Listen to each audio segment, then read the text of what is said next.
శ్రీరామచంద్ర పరబ్రహ్మణే నమః. ఓం నమో వశిష్ఠ విశ్వామిత్ర వ్యాస వాల్మీకి సుఖాదిభ్యః. ఓం శుక్లాం భరధరం విష్ణుం శశివర్ణం చతుర్భుజం ప్రసన్నవదనం ధ్యాయేత్ సర్వవిఘ్నోపశాంతయే. ఓం నమో బ్రహ్మాదిభ్యో బ్రహ్మ విద్యా సంప్రదాయ కర్తృభ్యో వంశ ఋషుభ్యో మహద్భ్యో నమో గురుభ్యః. ఓం శ్రీరామో రామభద్రస్య రామచంద్రస్య శాశ్వతః రాజీవలోచన శ్రీమాన్ రాజేంద్రో రఘుపుంగవః. శ్రీ యోగ వాసిష్టము నిర్వాణ ప్రకరణము ఉత్తరార్ధము. అయితే ఈ యొక్క రామ ఈ జగత్తంతా కూడా నిర్వికారము, ఏ ఆకారము ఏ మార్పుకు లోనుగానటువంటి పరబ్రహ్మముతో నిండిపోయి ఉన్నది. కాబట్టి దీనిని కూడా నీవు నిర్వికారముగాను ఆద్యంతరహితముగాను కూడా నిరామయముగా నీవు తెలియు. అంతేకాదు ఈ రెండని ఒకటని మొదలైనటువంటి మార్పులతో నిండిపోయినటువంటిది ఏ కదా ఈ జగత్తు. అలాగే సంకల్ప నగరం లాగానే నిజ సంకల్ప మాత్రము చేతనే అది సిద్ధిస్తుంది. లేదు, నిజ సంకల్పము అనేటువంటిది నీవు చేయలేదు, సంకల్పము భావించలా, అప్పుడు అది నశించిపోయి ఉంటుంది. అంటే ఆకాశం యొక్కయు ఇంకా శూన్యత్వం యొక్కయు కూడా, అంటే ఆకాశమానికి శూన్యత్వానికి కూడా ఏమాత్రము భేదము అనేది ఉన్నదా? భేదము ఎట్లు రూపరహితంగా నీవు ఎరిగి ఉన్నావో, నీవు ఎలా ఎరిగి ఉన్నావు? మిథ్యగా ఎరిగి ఉన్నావు, అబద్ధంగా తెలిసి ఉన్నావు. అలాగే బ్రహ్మ యొక్క కానీ సృష్టి యొక్క కానీ భేదము కూడా నీవు ఆ రెంటికి కూడా భేదము లేదు అని, అటువంటి ఒకవేళ భేదము అనేటువంటిది ఉన్నది అనుకుంటే ఆ భేదము అబద్ధముగా మిథ్యగానే ఎరుగు. అంటే పూర్వంలోనే గతంలో సిద్ధించినటువంటి ఆ మహాచిద్రూపమైనటువంటి శాంతమగు బ్రహ్మసత్తయే అజ్ఞానము చేత ఏమవుతుంది, నేను మనుష్యుడను అనే ఈ భావన వలన స్వయంగా కూడా అహంకారమని చిద్రూపమని మొదలైనటువంటి స్థితిని పొంది ఉన్నది. ఎలాగంటే జలమందు తరంగంలాగానే మరి బ్రహ్మమునందు ఈ జగద్రూపము పుట్టినప్పటికీ కూడా పుట్టకనే ఉన్నది, నశించినప్పటికీ కూడా నశించకనే ఉన్నది. ఎలాగంటే నీటి యందు పుట్టిన అలలాగానే బ్రహ్మమునందే ఈ జగత్తు అనేటువంటిది ఉత్పన్నమైనది. అంటే ఈ జగద్రూపము బ్రహ్మము కంటే భిన్నమైనదా? కాదు. అందుకే అది బ్రహ్మమునందే ఈ జగత్తు యొక్క రూపము ఉత్పన్నమైనప్పటికీ కూడా ఉత్పన్నము కానిదే అవుతుంది.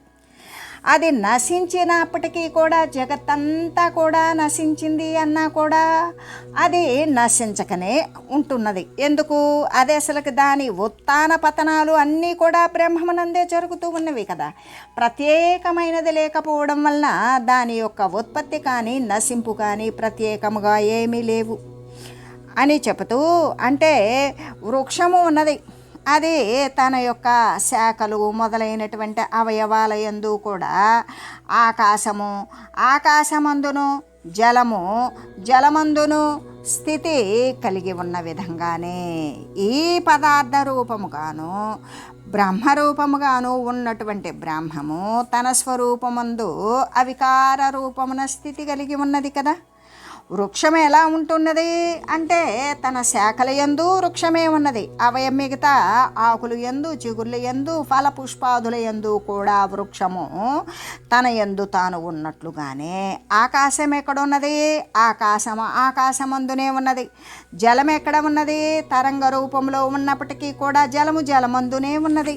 ఇలా స్థితి కలిగి ఉన్న విధంగానే పదార్థ రూపముగాను అంటే బ్రహ్మరూపముగాను ఉన్నటువంటి, ఇక్కడ పదార్థ రూపము అంటే జగద్రూపమే కదా, అటువంటిది పదార్థ రూపముగాను బ్రహ్మరూపముగాను ఉన్నటువంటి బ్రహ్మము అక్కడ పదార్థ రూపంలో ఉన్నది బ్రహ్మమే, బ్రహ్మ రూపంలో ఉన్నది బ్రహ్మమే. అంటే ఆ బ్రహ్మము తన స్వరూపమునందు ఎటువంటి మార్పులు కూడా లేకుండా, ఏ యొక్క ఆకారాలు లేకుండా, అవికార అంటే మార్పులు లేని రూపంలో స్థితిని పొంది ఉన్నది అని చెబుతూ, ఓ రామచంద్ర, నిమిషము యొక్క అర్ధభాగమున అంటే ఎంత, 30 సెకండ్లు. ఇక్కడ ఆ 30 సెకండ్లు భూతలము నుండి సూర్యమండలము మొదలైనటువంటి ప్రదేశాలకి జ్ఞానసత్తా వెళ్ళినప్పుడు, ఏది అర్ధ నిమిషంలోనే, ఆ అర్ధ నిమిషంలోనే భూతలము నుండి కూడా సూర్యమండలము మొదలైనటువంటి ప్రదేశాలకన్నిటికీ కూడా జ్ఞానం యొక్క సత్తా వెళ్ళినప్పుడు, ఆ రెంటి అంటే భూతలము యొక్క కానీ సూర్యాదుల యొక్క కానీ ఎక్కడి నుండి వెళ్ళింది జ్ఞానసత్తా, భూతలము నుండే కదా. మధ్య ఏ నిర్విషయ జ్ఞానం యొక్క స్వరూపము గలదో దానిని ఉపాసింపు.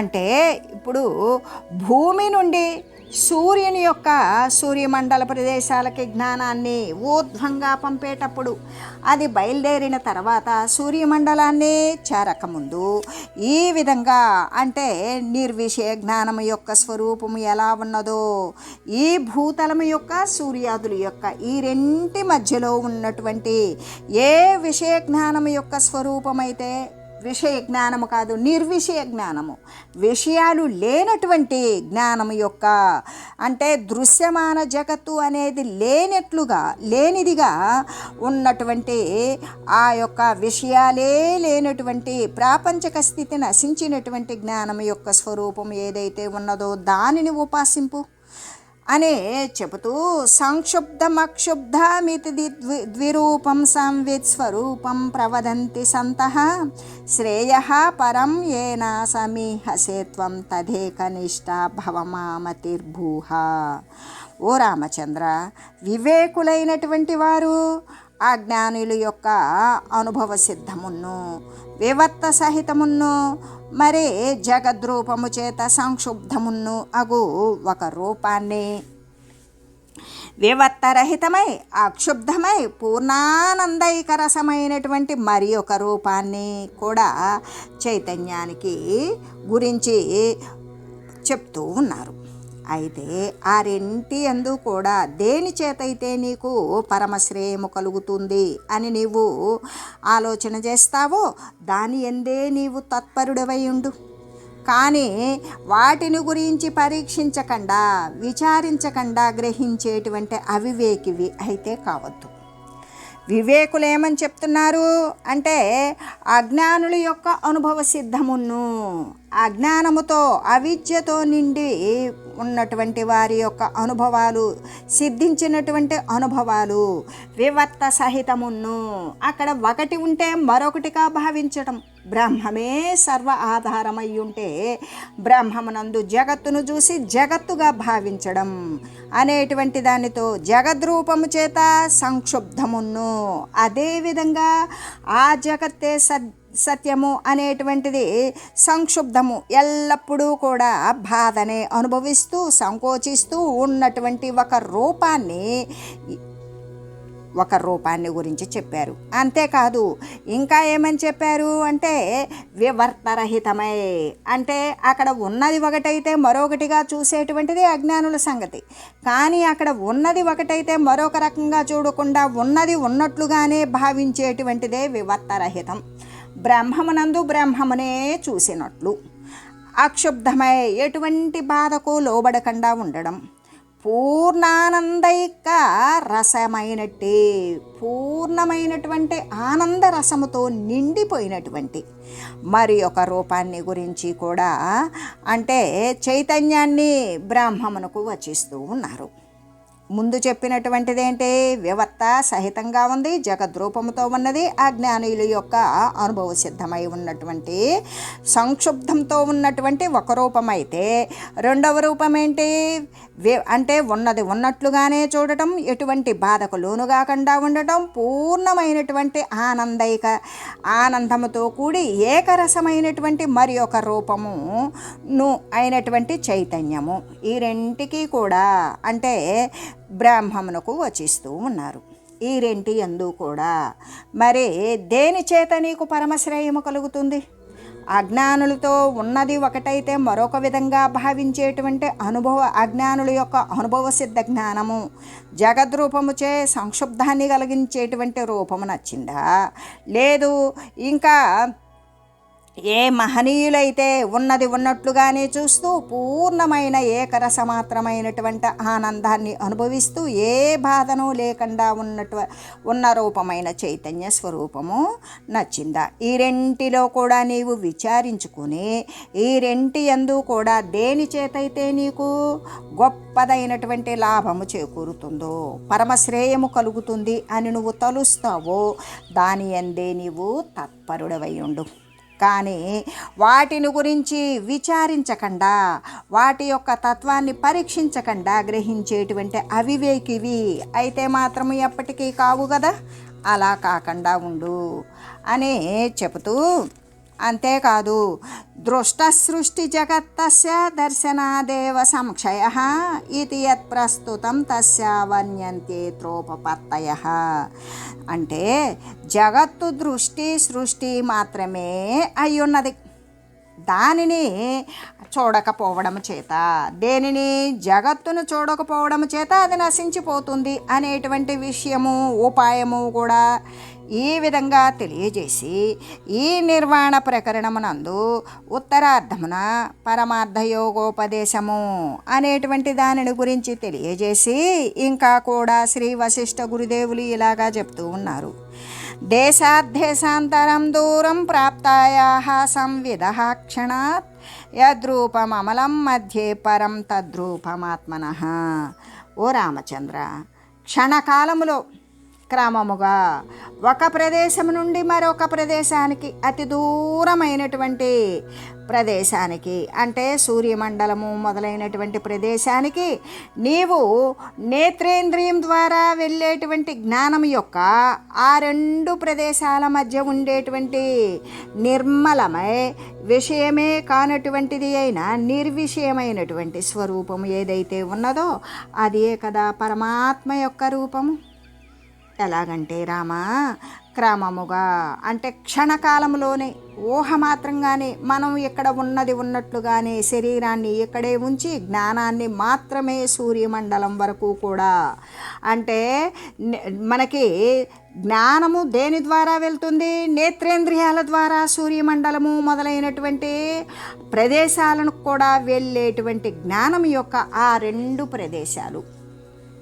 ఏ రెండు ప్రదేశాలు అంటే జ్ఞానము అజ్ఞానము యొక్క రెంటి మధ్య ఉన్నటువంటి ప్రదేశం ఏంటి? నిర్మలమై ఉన్నది, మాలిన్యరహితమై ఉన్నది, ఎటువంటి విషయాలకు కూడా తావు లేనటువంటిది, ఏ విషయమే కాకుండా నిర్విషయమైనటువంటి స్వరూపమే ఉన్నది.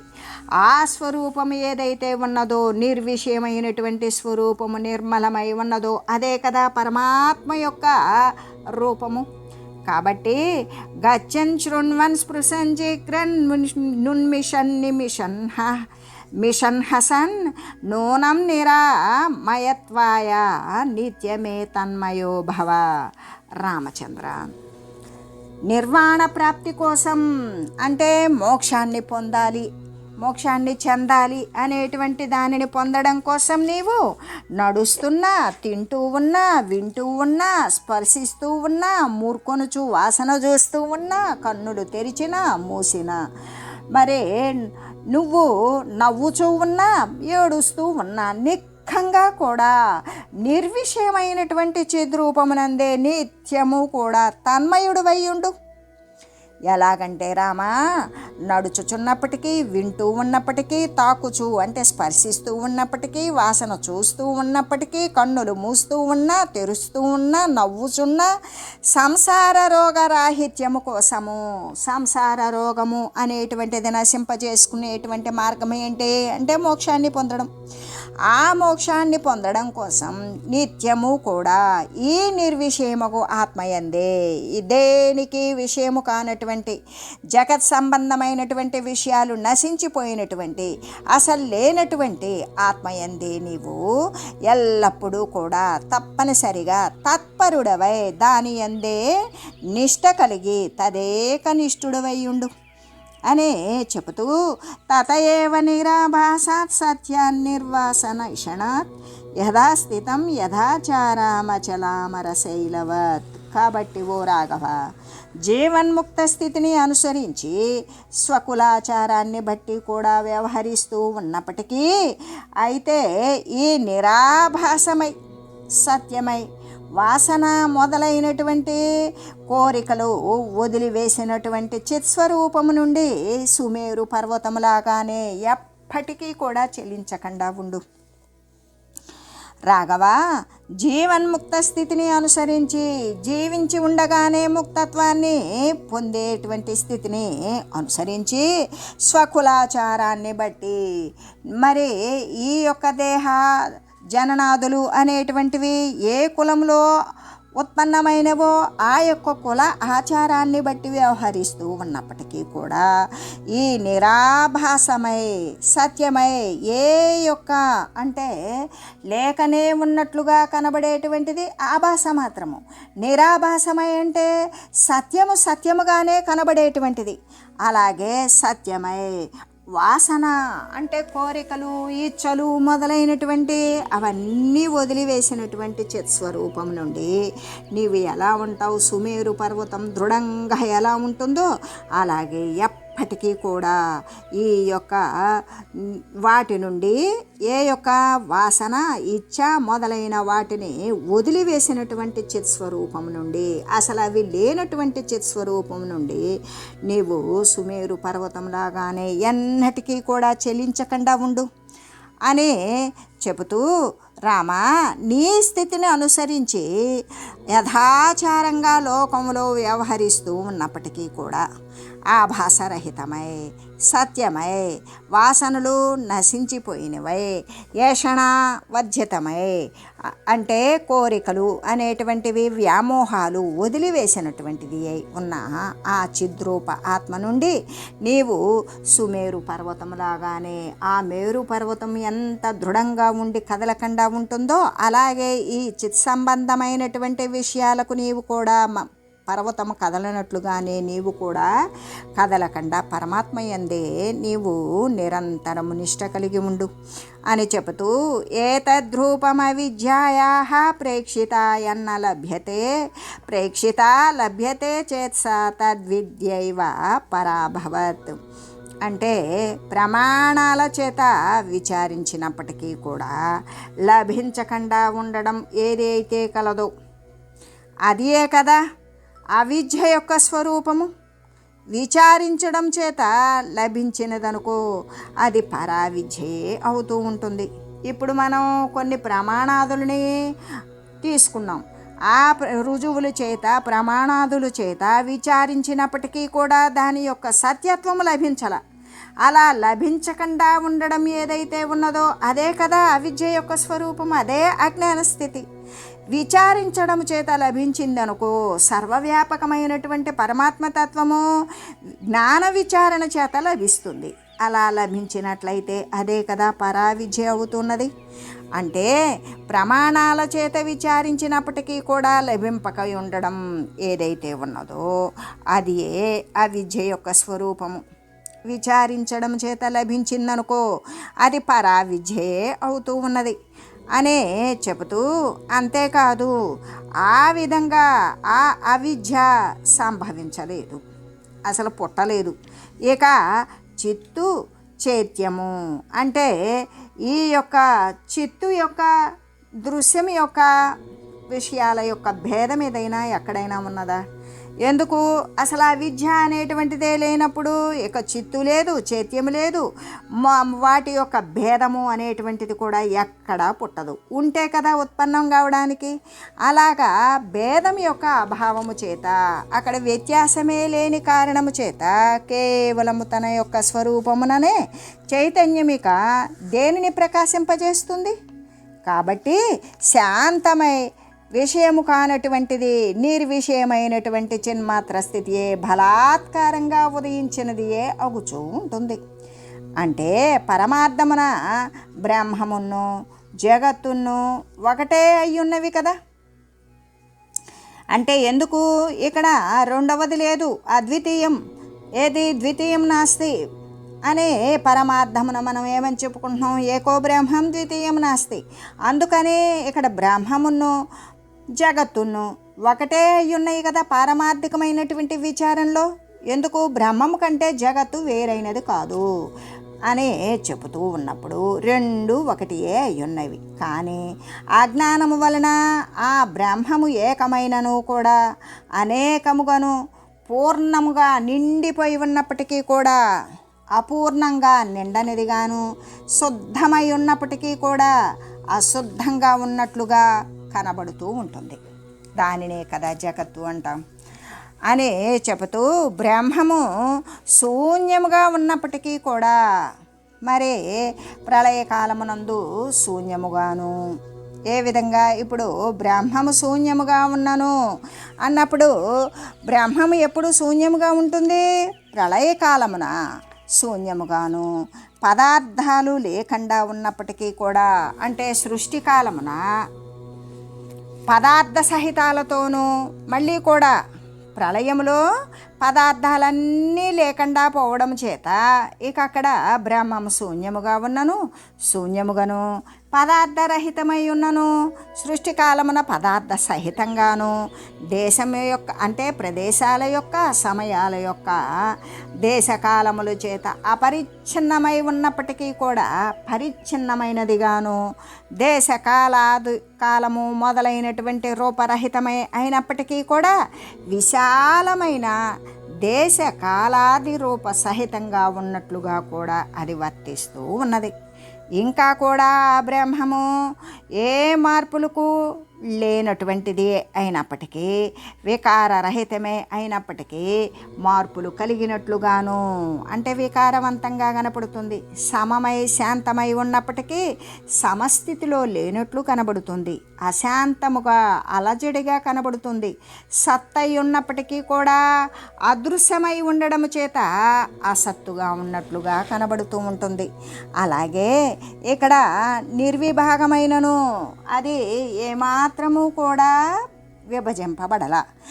ఆ విభాగం కాకపోయినా కూడా ఎలా ఉన్నది, భాగసహితంగా అంటే విభాగాలతో ఉన్నట్లుగా చిద్రూపమైనప్పటికీ కూడా ఎలా ఉన్నది, సర్వానికి చేతనవంతమైనటువంటిదే అయినా కూడా ఎలా ఉన్నది, జడంగాను, విషయాలు లేనటువంటిది అయి ఉన్నప్పటికీ కూడా విషయరూపంగాను, మరి నిరంశమే అయినప్పటికీ కూడా దీనికి ఏ అంశ కాదు, తానే మూలము అయినప్పటికీ కూడా అంశముతో కూడినట్లుగా ఉన్నట్లు బ్రహ్మము ఎప్పుడూ కూడా అలా కనబడుతూ ఉంటుంది.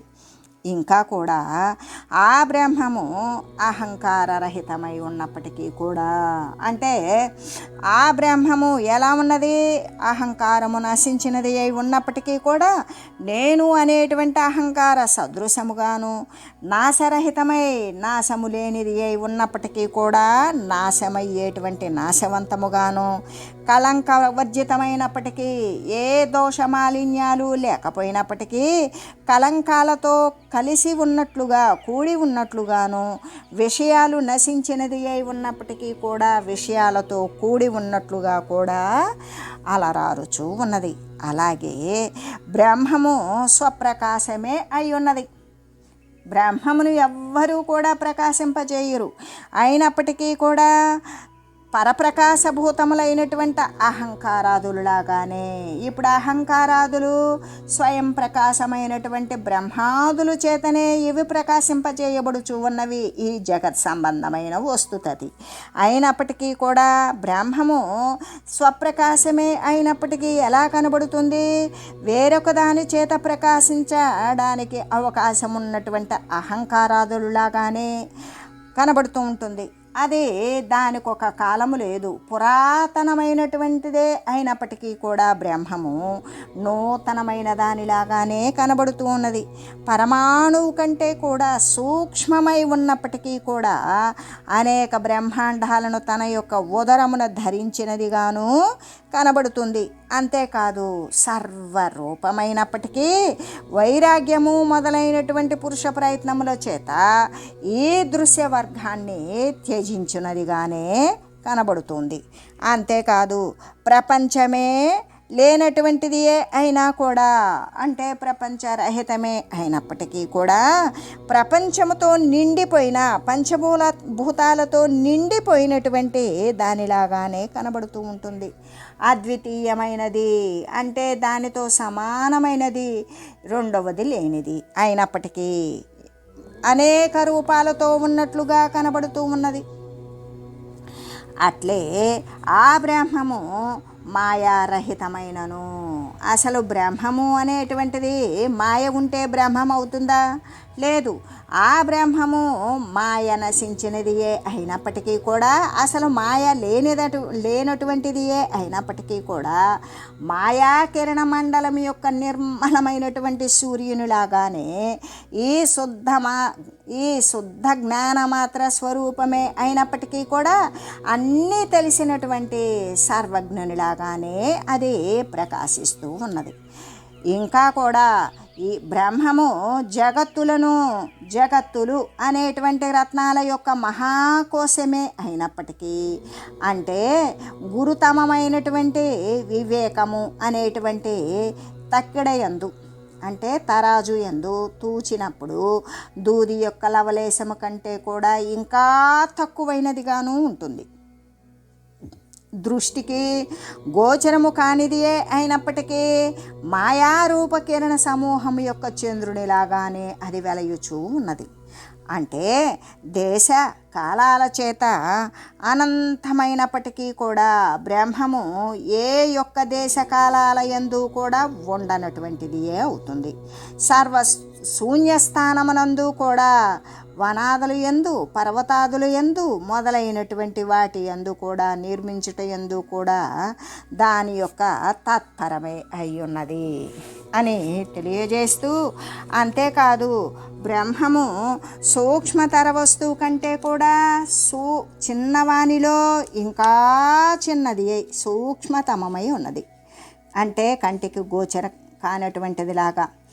అంతేకాదు బ్రహ్మము స్థూలతర వస్తువు కంటే ఎంత పెద్ద వస్తువుని దానిని గురించి పోల్చి చెబుదామంటే అంతకంటే కూడా ఇంకా పెద్దదై ఉన్నది. దానిని గురించి ఇంత అని చెప్పలేం. అందుకే సర్వవ్యాపకము, ఏకరసమాత్రము, సర్వపరిపూర్ణము అని చెప్తూ ఉంటాం. అటువంటి గురుతర వస్తువు కంటే కూడా ఇంకా బరువైనటువంటి వస్తువులలో ఇంకా బరువైనది, ఉన్నతమైనది, శ్రేష్టమైనటువంటి వస్తువులలో అతి శ్రేష్టమై గొప్పది అయి వెలయుచూ ఉన్నది. అంటే కర్తృ కర్మ కరణ రహితమై ఉన్నది. అలా దానికి కర్త ఉన్నాడా? లేడు. దానికి ఒక కర్మ ఉన్నదా? లేదు. దానికి ఒక కారణం ఉన్నదా? లేదు. అంటే కర్తృ కర్మ కారణ రహితమై, కారణ వర్జితమై, ఇంకక్కడ అసలు కారణము అనేటువంటిది లేనిదియే అయి ఉన్నది. అందుకే అకారకమై, అక్కడ కారకమే లేదు.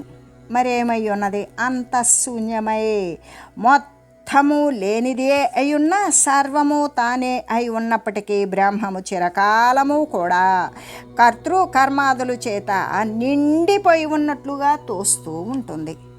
అంటే ఈ జగంబులు అనేటువంటి జగంబులు అనబడేటువంటి రత్నాల యొక్క